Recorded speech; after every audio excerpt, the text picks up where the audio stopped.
wanted to start this Riding with Jonathan series. This is kind of like the pilot, and the funny thing is I'm in town now and I go to push record on my camera and it said there's no card. So you can imagine when you're a little hesitant about starting something, you're not sure what direction it's going to take, and then you get going, and then it's all of a sudden you don't have a card. We solved that problem and we picked up another card. So we are driving, just got done with a marketing meeting. It's always a good time. But this is what it's kind of gonna be. I'm gonna get in my bus, and then we're gonna talk about some things that are on my mind. And eventually we might even have a time when we have special guests ride along. The story I wanted to tell you is I had a meeting with a client yesterday, and it was our second meeting. The first one was to decide if they were going to hire me or not, and this was the second meeting after they decided, yes, we are going to hire you. And in this meeting, typically what I do is I go over their event from the year before or the 2 years before, and I just ask them what they liked, what they didn't like, how did it go, what are your goals, what do you want to raise during this event, things like that, just to kind of get a snapshot of where they're at, but then more importantly where they want to be. What do they expect from our relationship on that? And they told me their goals, and they had some pretty big goals, but I think they were doable. And I looked at their timeline and I asked them, I said, how did your event go? And they go, well, it was really hard to get people's attention, which we can all relate to. At some of these events, it's one of those things where it's really hard to get people to focus on what they're doing, and they would like to do more of getting that.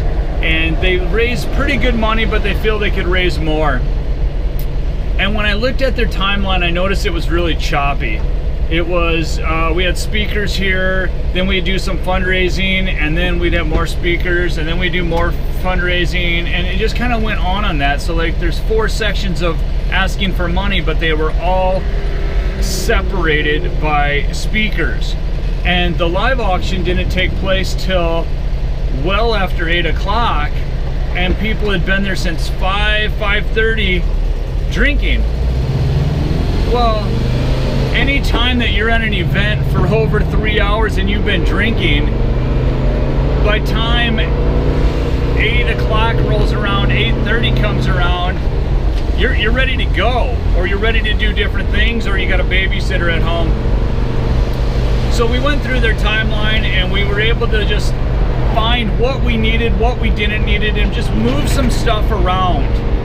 And potentially it could have ended up costing them, you know, several thousands of dollars, just having their timeline kind of messed up like that, and not giving people a clear idea of what's going on and what to expect.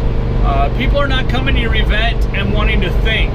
They are coming to your event to have a good time and to give you money. If you don't ask for money, they're not going to give you money. And so that was kind of the case at this event, is they just weren't sure when they were giving their money. Was this the only time they were giving money? Were there other ways to give money? It just wasn't a clear message. And so just keep that in mind when you're planning your event.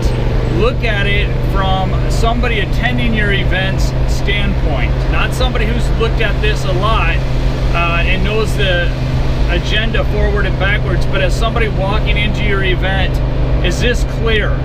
Is your messaging clear? Do they know what's expected of them from the beginning? And does it respect their time? You got to remember, people go to these events all the time. A lot of your attendees, this will be their probably 4th, 5th, 6th one that they're going to, or more. And you got to kind of stand out with them.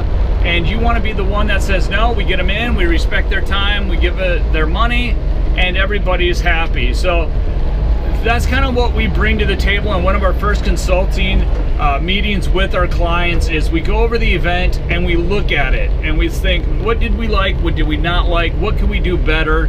You know, and what do we absolutely need to have in the event. So that's kind of what these are going to be about. It's just going to be a little snippet, and you will get to drive around with me if this all turns out, and it should be a good time. And then there'll be some awkward pauses like that where I'm like, oh, what are they doing? And then you can't see. But anyways, so this is Riding with Jonathan. That was the timelines, and we'll be back to you soon with another. Thanks a lot.